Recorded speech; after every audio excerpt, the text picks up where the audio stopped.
Логикалық операциялар: дизъюнкция, конъюнкция, инверсия. Логика алгебрасы бульдік алгебра. Бұл ағылшын математика Джордж Бульдің атымен аталатын 19 ғасырда пайда болған математика бөлімі. Логика алгебрасы біріншіден алгебралық әдістердің көмегімен күрделі логикалық айтылымдардың ақиқаттылығын немесе жалған екенін орнататын әдістерді қарастырады. Екіншіден, бұл күрделі логикалық айтылым буль алгебрасында есептеу нәтижесі не ақиқат 1, не жалған 0 болуы мүмкін функциямен сипатталады. Басында буль алгебрасының ешқандай практикалық маңызы болған жоқ. Бірақ 20 ғасырда ол әртүрлі электрондық сұлбаларды дайындауда және қызмет атқаруын сипаттауда үлкен маңызға ие болды. Буль алгебрасының негізгі операцияларына тоқталып өтейік. Ол конъюнкция және дизъюнкция немесе инверсия емес.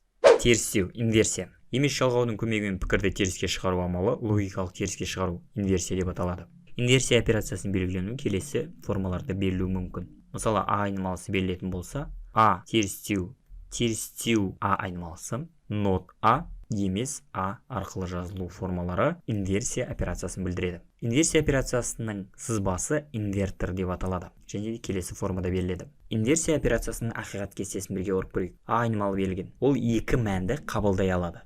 0 не 1. Егер а айнымалысы 0 мәнін қабылдайтын болса, инверсия нәтижесі 1 мәнін береді. Яғни біз 0-ді терістедік. Тура сондай. Егер а айнымалысы 1 мәнін қабылдаған болса, инверсия нәтижесі 0.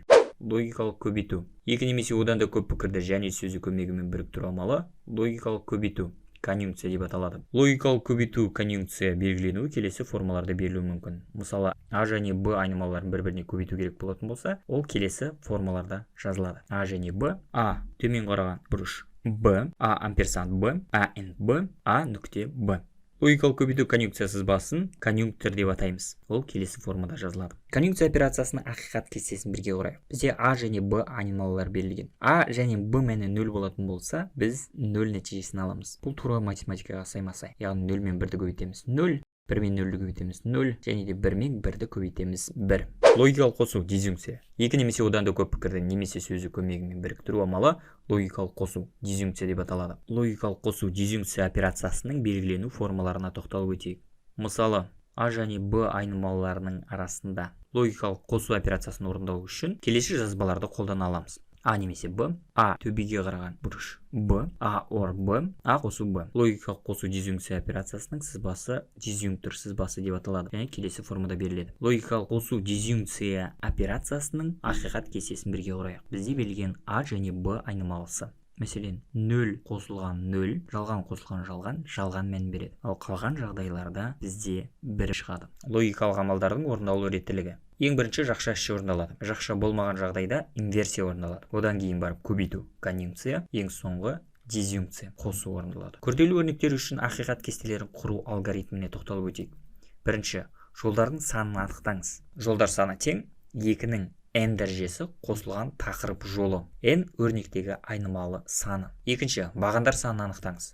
Бағандар саны тең айнымалы саны қосылған логикалық операциялар саны. Яғни біз айнымалар санын анықтауымыз керек. Одан кейін логикалық операциялардың санын және олардың орындалу ретін анықтауымыз керек. Үшінші, негізгі логикалық амалдардың ақиқат кестелерін ескере отырып, белгіленген реттілікпен логикалық амалдарды орындау нәтижелерімен бағандарды толтыру. Мысалды қарастырайық. Келесі логикалық өрнек берілген. д а терістеу көбейтілген б қосылған с. Шешімі: жолдардың санын анықтайық. Логикалық өрнекте берілген 3 айнымалы а, б, с. Сондықтан n 3-ке тең және жолдардың саны 2-нің 3 дәрежесі қосылған 1. Яғни бізде жолдар саны 9. Бағандар санын анықтайық. Айнымалы саны 3, а, б, с. Логикалық операциялар а инверсия, е әріпімен белгілейік, б дизъюнкция, с, f әріпімен белгілейік. Сонымен қатар өрнектің нәтижесі д. Бұл бізде конъюнкция операциясы. е көбейтілген f. Ондай болса, ақиқат кестесін өз бетіңізше құрып көріңіз.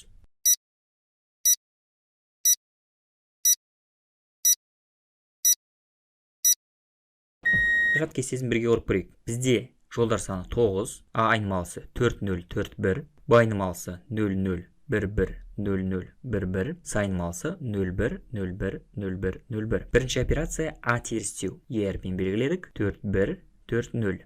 f операциясы б қосылған с.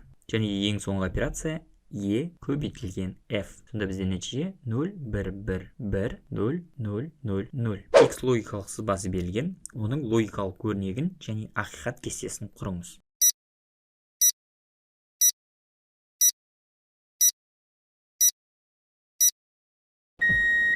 логикалық өрнек: жақшаның ішінде j көбейтілген терістеу k қосылған жақшаның ішінде терістеу j көбейтілген k. Ақиқат кестесіне келетін болсақ, бізде 5 жол, 2 ақ айнымалы бар және де 7 баған. Нәтиже 0, 1, 1, 0.